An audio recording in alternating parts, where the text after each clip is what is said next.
आदम और हव्वा की परीक्षा ली।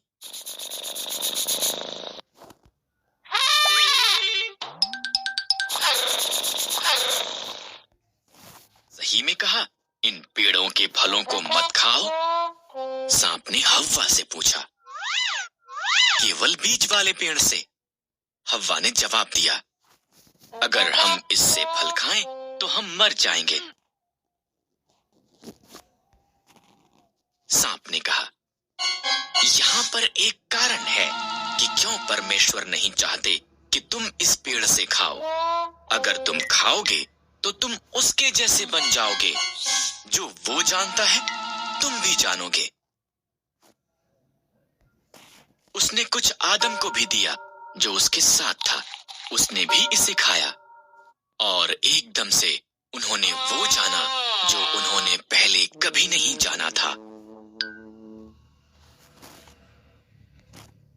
वो ये कि वो नंगे थे।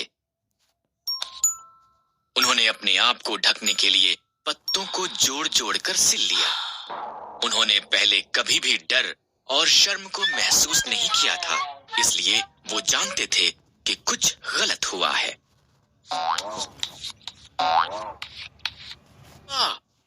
परमेश्वर ने आवाज दी, हम छिप रहे हैं। आदम ने कहा, हम नंगे हैं। तुम इसलिए ये जानते हो क्योंकि तुमने उस पेड़ से खा लिया है। परमेश्वर ने गहरी सांस ली। तब आदम ने हव्वा को दोष दिया और हव्वा ने सांप को दोष दिया। तू पेट के बल चलेगा, एक स्त्री का पुत्र तुझे हराएगा। हव्वा, संतान पैदा करना कठिन होगा। आदम, अन्न उगाना मुश्किल होगा। और हव्वा के लिए कपड़े बनाए और उन्हें बाग से बाहर भेज दिया। उसने एक ज्वालामय तलवार के साथ एक स्वर्गदूत को वहां पर रखा ताकि वो वापस ना आ सके।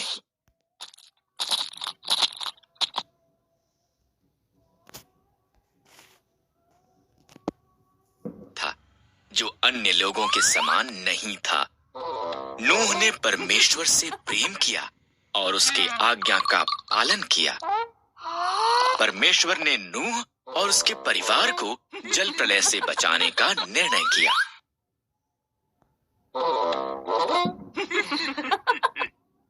एक नीची छत, 3 कोठरियों, एक खिड़की और एक द्वार के साथ एक विशाल जहाज बनाने को कहा।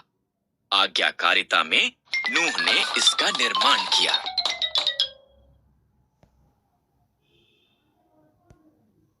प्रत्येक जानवर की किस्मों में 2-2 करके लेने को कहा, एक नर, एक नारी। तब नूह, उसका परिवार और जानवर जहाज के अंदर गए। परमेश्वर ने द्वार को बंद कर दिया।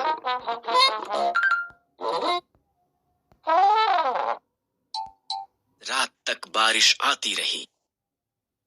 पानी आकाश से गिरा और समुद्रों और झीलों से भी ऊपर आया, यहाँ तक कि सबसे ऊंचे पहाड़ भी पानी में डूब गए।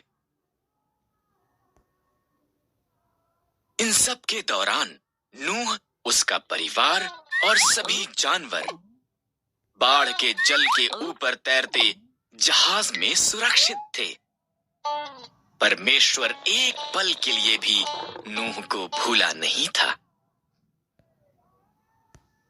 पानी सूखने लगा। जहाज अरारात पहाड़ पर ठहर गया। नूह ने एक कबूतरी को भेजा। जब वो वापस नहीं आई तो वो जान गया कि अब सब सुरक्षित थे।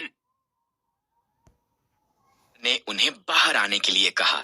उसने आकाश में एक इंद्रधनुष को वादे के रूप में रखकर कहा कि वो कभी भी पूरी पृथ्वी को जल प्रलय द्वारा दोबारा नाश नहीं करेगा।